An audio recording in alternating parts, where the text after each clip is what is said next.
So if you look online, there's this one saying that you'll see out there occasionally called, "I don't know who needs to hear this."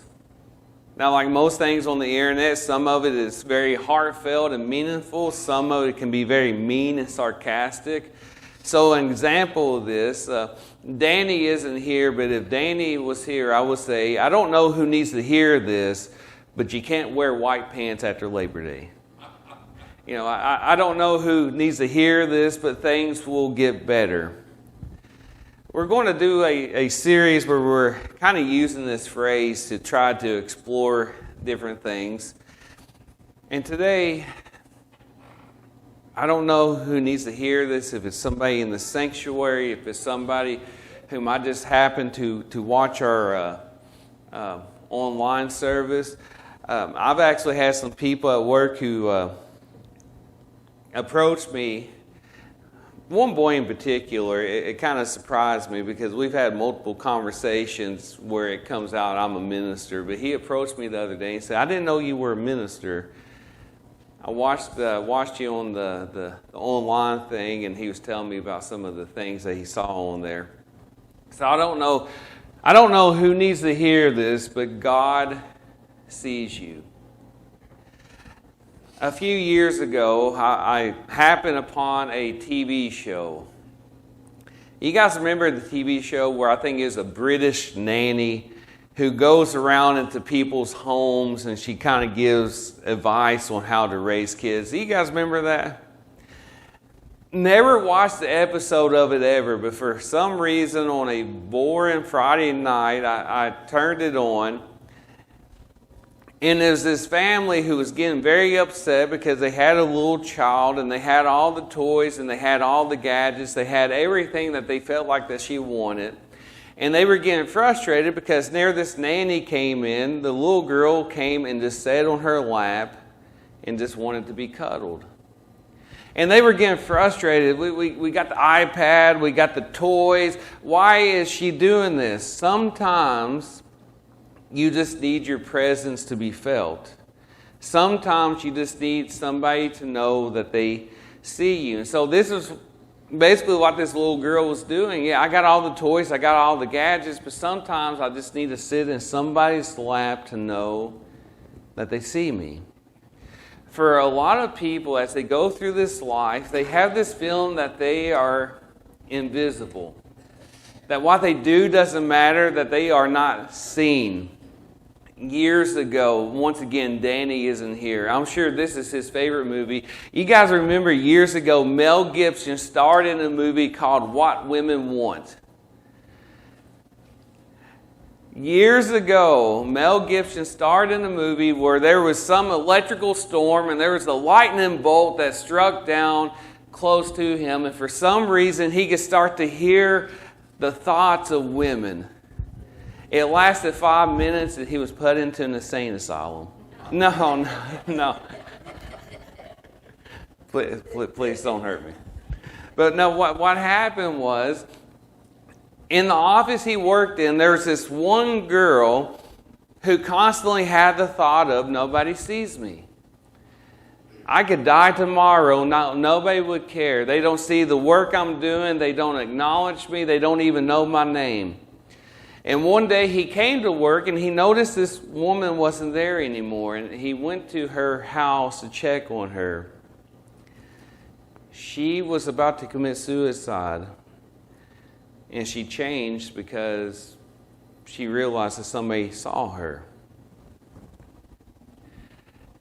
Whenever it comes to God, one of the reasons that people feel like that they don't believe in God is the mere fact that they just feel like, if there is a God, surely He doesn't see me.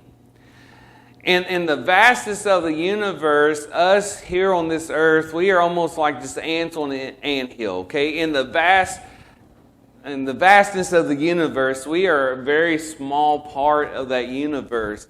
Why would a loving God, why would a God who is all powerful care about a little ant like me? God does not see me. I'm going to share with you one of my favorite stories in all of Scripture. There is something very meaningful, something very moving about this story. It's a story that's found in Genesis chapter 16, if you want to turn there. But there's three main characters. You have Abram, Sarai, and Hagar.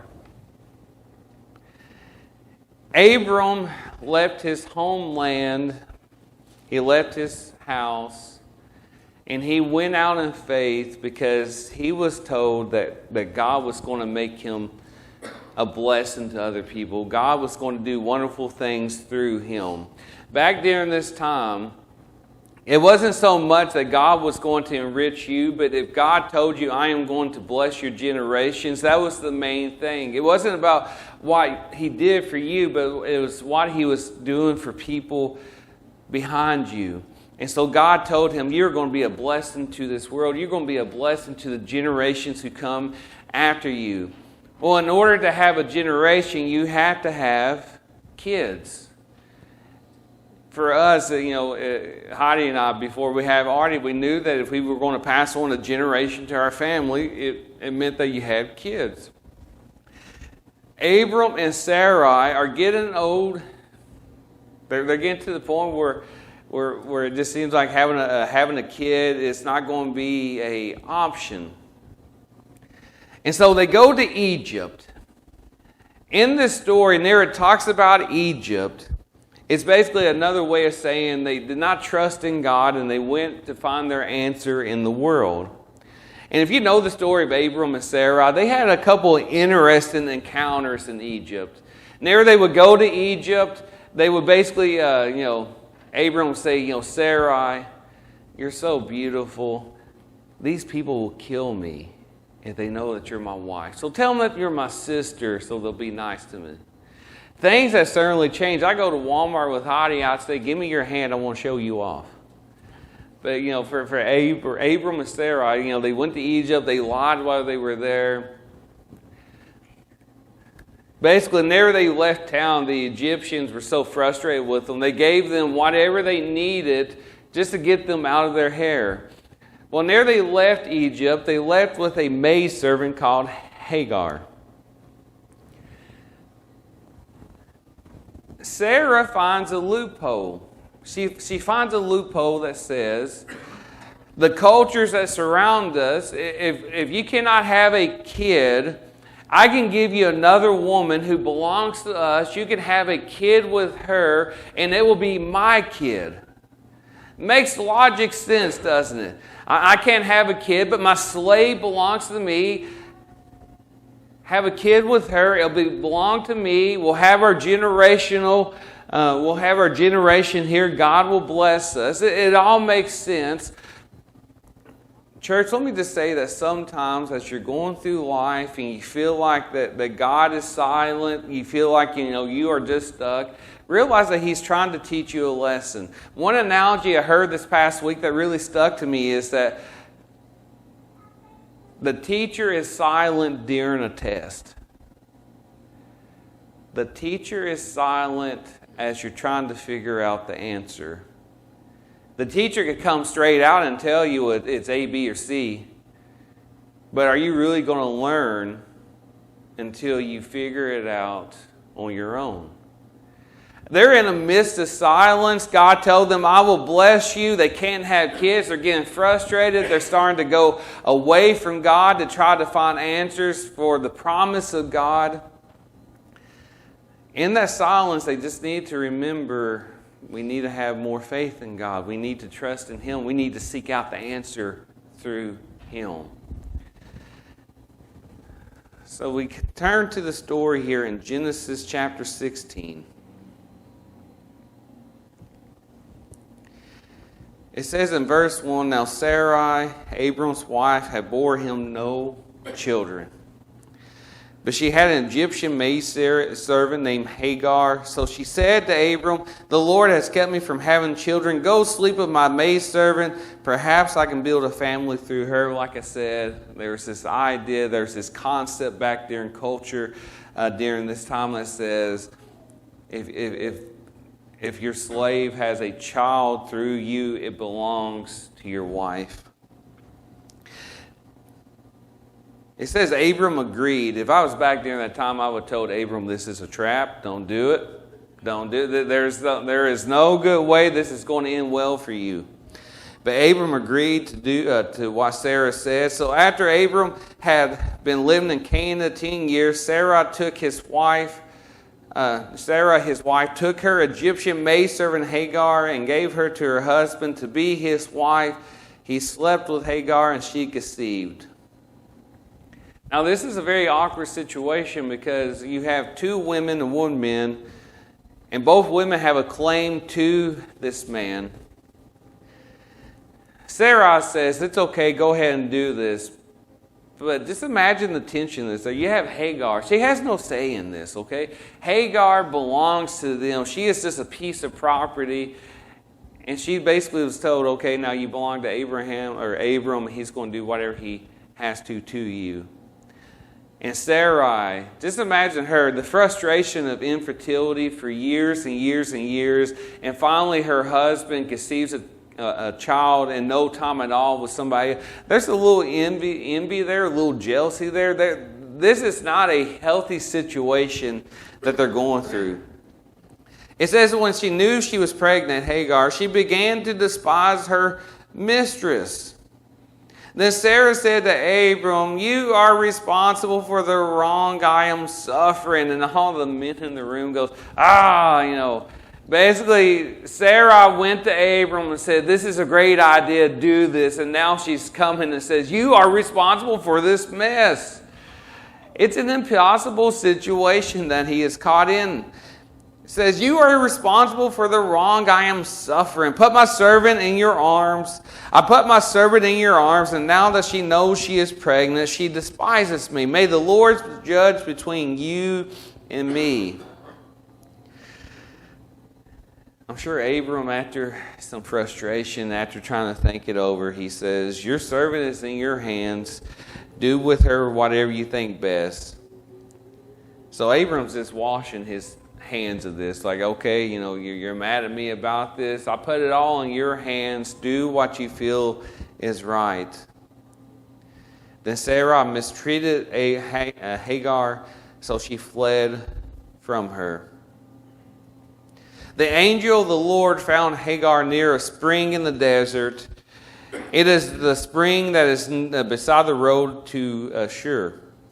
And he said, Hagar, servant of Sarai, where have you come from and where are you going? She says, I am running away from my mistress Sarai. So she's in a very difficult situation. She is pregnant with a child and she belongs to a couple who's not treating her very well.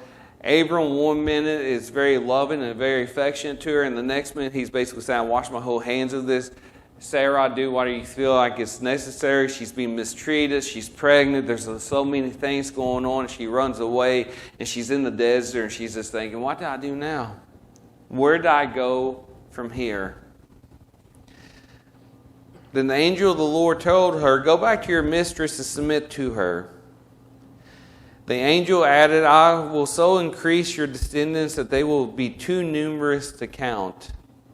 The angel of the Lord also said to her, you are now with child and you will have a son. You shall name him Ishmael. For the Lord has heard of your misery. He will be a wild donkey of a man. His hand will be against everyone. Everyone's hands against him. And he will live in hostility towards all his brothers. So just think about that for a second. Here is this woman who is on the fringe of society. She is basically just an object. She is somebody else's property. In the midst of all this, this angel comes to her and not only reassures her that God exists, but that God sees her. God sees the situation she's in. Sometimes when you're in a difficult situation, it helps out just to know that somebody else sees what you're in.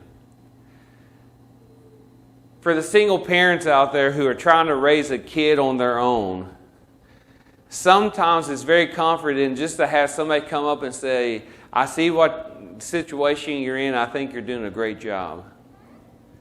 Whenever we're in a struggle, sometimes it really helps out to have somebody say, I see what's going on, and I think you're going to make it through this. Up to this point, she felt like she was invisible. Nothing was going right. Everything was going against her. And this angel says, oh, child, there is a God and He sees you. There is a God and He sees the difficulty that you are going through. No matter what you are going through, take comfort in knowing whatever it is, whatever misery, trouble you are going through, there is a God who sees you and He is there with you. He recognizes what you are going through.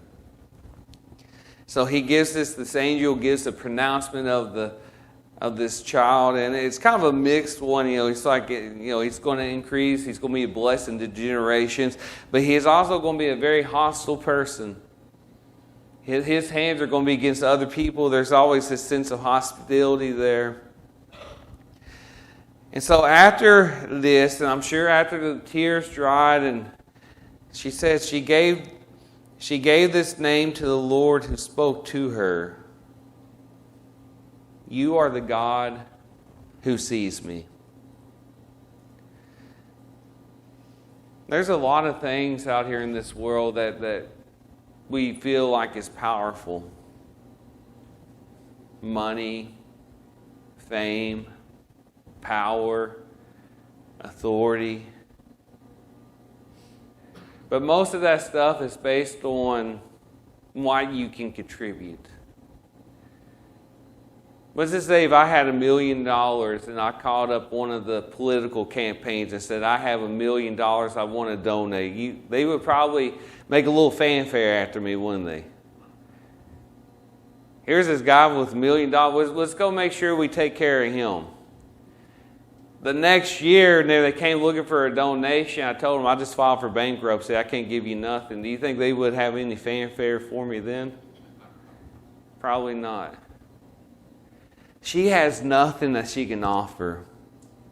She is a servant who is dependent on other people. There is nothing that she can give anybody. But yet she realizes that there is a God who sees her. Our relationship with God is not one where God says, I will see you and I will care for you and I will love you because of what you can do for me. But instead it's a relationship where God says, you need me. I want that relationship with you, but I am taking the first step because you need me. You are the God who sees me. For she said, I have now seen the one who sees me. That is why the well was called Bir Lahai Roi. And it says that it's still there today. But in the midst of all this trouble, in the midst of this impossible, difficult situation, in the midst of belonging to a couple who decided that they were going to venture away from God to try to find the answer for what God wanted. In the midst of all this difficulty, all this negativity, being treated harshly, in the midst of all this, she found the God who sees her. No matter what you're going through in life, I don't know who needs to hear this, but God sees you. As we go through this series, we're going to start unpacking different characteristics of God, but I think that is the very first one we need to start with. Before we get into this idea about love and care and everything about that, the first thing that you need to realize is that just like the little girl who just needed to be held, just needed her presence to be recognized, God sees you. In the midst of all the bad stuff that this world can throw at you, you are seen by Him. No matter how insignificant you feel that your life is, He sees you. Even though you feel like you don't bring much to the table, He sees you. You may feel like that you're alone by yourself in the desert, pregnant, not knowing what the future holds. The one who holds the future sees you. I don't know who needs to hear that, but God sees you.